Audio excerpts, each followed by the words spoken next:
MK party, from a subjective an objective point of view, in terms of Jacob Zuma and all of that, we have related to that matter.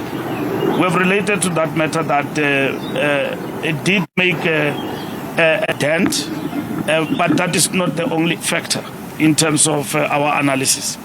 And we are not about MK, we are about building the ANC and ensuring that the ANC has got the purest cadres who love it, who can go on the ground, defend it, and reclaim the lost ground.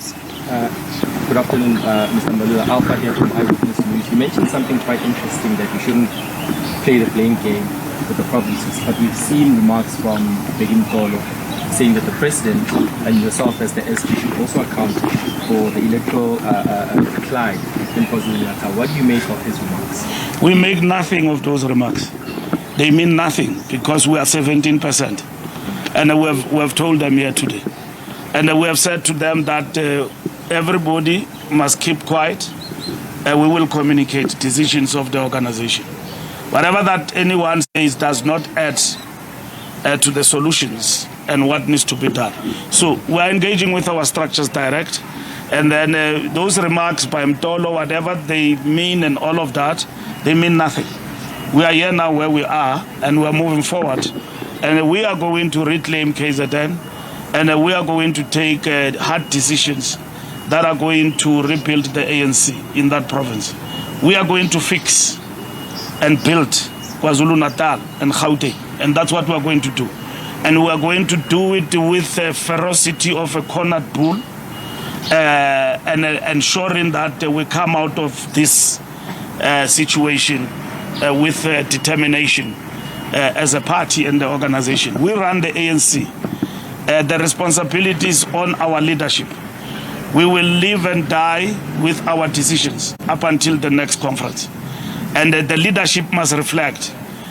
When we went to KZN and we went to Gauteng, there was a reason for that. When we visited them before all other provinces, there is a reason for that. Now that we have gone there, we have picked up, we have a diagnosis informed by exactly what happened, and also by our own independent analysis of what is happening in these provinces. We are now at a better position to take decisions and build the ANC going forward, and that's what we're going to do. Lunga? Thank you so much, SG. My name is Lunga Mzango. I'm from the Mail and Guardian. SG, just maybe, I don't know if I'll be pushing it, but during the elections, I think it was the second last week, the entire NEC went to KZN to try and gain ground there. Don't you think it would be a bit unfair? Because you also yourselves, you went to KZN to try and move people to vote for the party, but that did not happen. Holding them accountable, and some believe that this would be unfair because all of you failed as a collective, so why disband?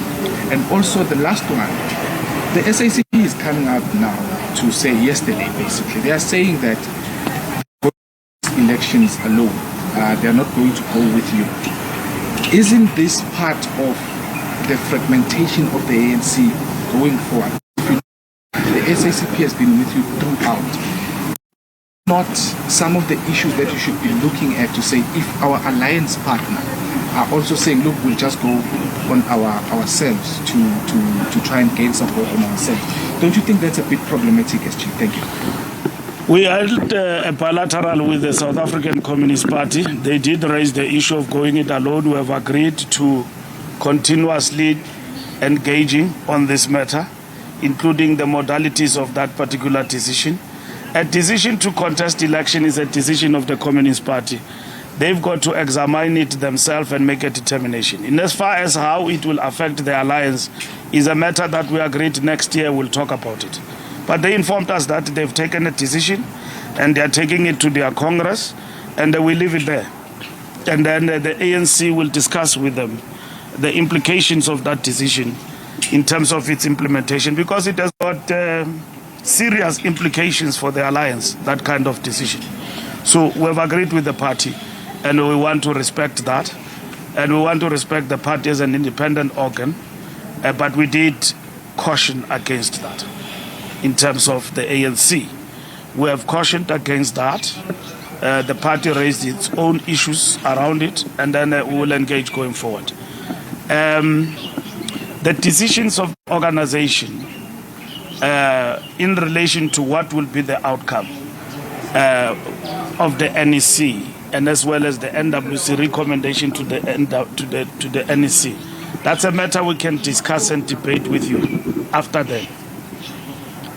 But the ANC can take any decision as long as, in terms of even the risks involved, are properly analyzed.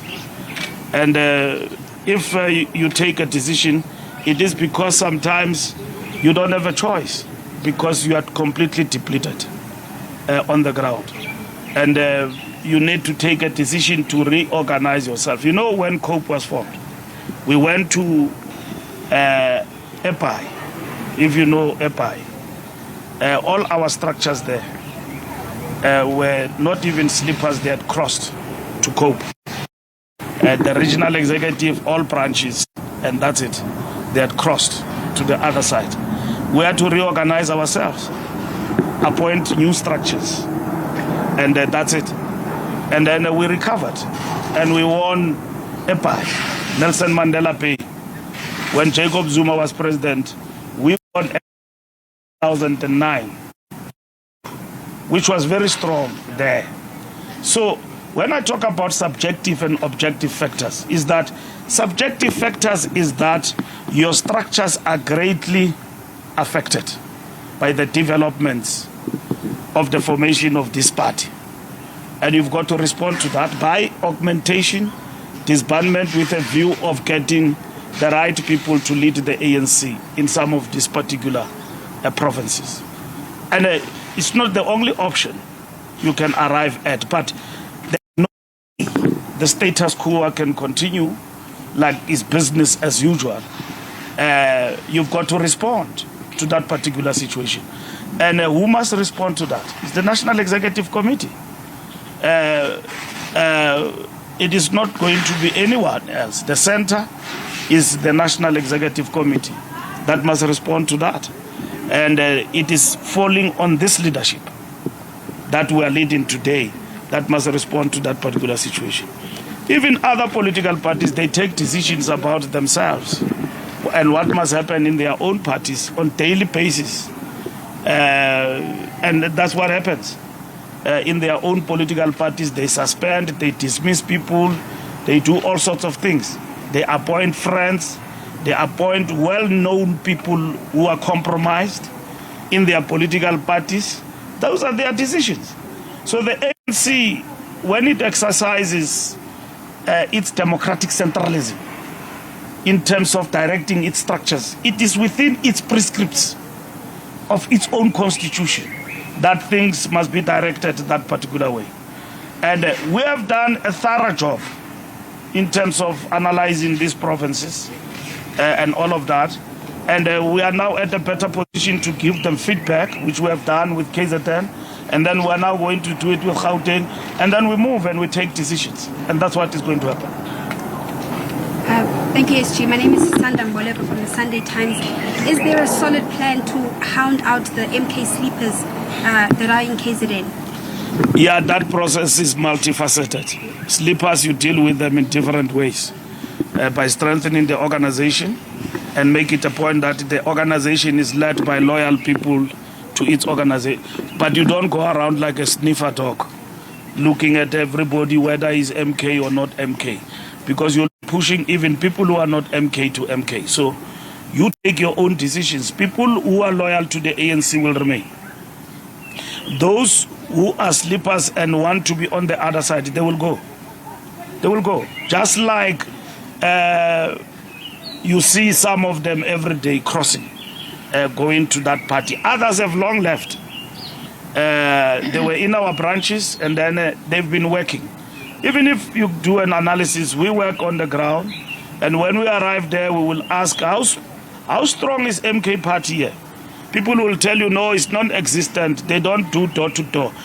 On the 29th of May, for people who did not campaign so hard, where did they get the mobility to win even to a point of decimating the ANC with that lackluster approach and no machinery except convoys going around. Where did these people come from? And if you look at these people, some of them have been here in the ANC, and they have been effectively mobilizing the masses of our people to the other side. So you deal with the party by way of ensuring that the organization cleanses itself, and you don't wait, you strike, and that's what we're doing. And you don't strike by chance, you know. You strike hard and decide. And some of the decisions, people at the end may not agree with them, or they may agree with them and all of that, but you take a decision and you support it on the ground. Unfortunately, we have reached that stage of our work in terms of the two provinces, and we've got to move forward and rebuild the ANC effectively. I'm rounding up the table. Okay, thank you. And then SABC 1, SABC 2, and we close. Thanks so much, Bheki. My name is Mtolo. I'm with the SABC. Secretary General helped me to tell the story. I sense a bit of irritation on the expectation for leniency on the PEC of KZN. You emerged out of this meeting. What's the buzzword from this meeting? Is it disbandment or enhancement? There is no buzzword. There is an approach to the next meeting that says all options on the table will be put for the NWC, and a proposal will go to the NEC. There is no irritation. We are very happy, actually. If you can open my inside, my heart, it because today we have met our comrades and we have explained to each other what is our understanding of what obtains in KZN. Nobody in this meeting spoke against our perspective, because that perspective was not drafted in the air-conditioned office in Johannesburg. Is informed by the material conditions on the ground. We have been there, we have been on the ground, we have been in KZN, we listen to as many as possible members of the ANC, but equally our own work on the ground informs us what needs to happen. For instance, my brother, some of the regions in KZN have collapsed, and the ANC have got no chance to come back. They've collapsed. ANC lost the biggest metro at eThekwini. Have lost the biggest, Moses Mapaila. You can mention all of them. You can't tell me that a leadership that is right thinking can just go to bed, sleep nicely with the belief that everything is intact. Because somebody have written you a report in your sleep and fax it to you or send it to you by email, and you believe that everything is well. It's not well. From an organizational point of view, nothing is well in KZN, nothing is well in Gauteng. Over and above the objective factor. The objective factor is that the situation of our economy in terms of the election affected all of us countrywide. But from an organizational point of view, did we pull through? Do we have leadership? Is the center holding? You've got to be a leadership that is decisive, where you see that, yeah, we stand no chance. Even if we recoup and all of that, we stand no chance. I have told you, I've made an example about mobility. We are fighting a Ferrari there with a Conquest. You know, so we need to match a Ferrari with a flying machine. You know, Gulfstream. That move faster in seconds, you know, to surpass what is happening there. We dropped to 17%, my brother. And anyone else cannot tell us we must not do anything about that.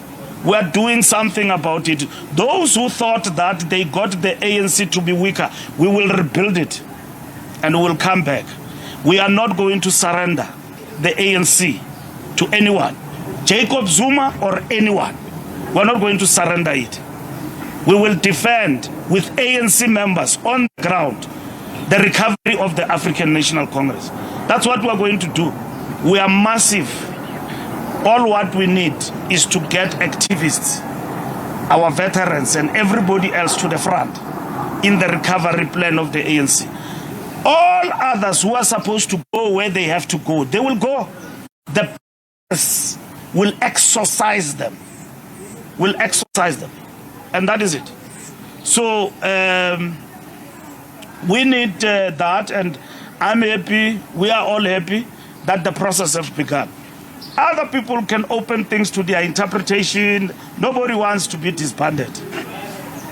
Nobody wants to be disbanded. They want to finish their term of office and all of that. Disbandment has happened in the past. Strong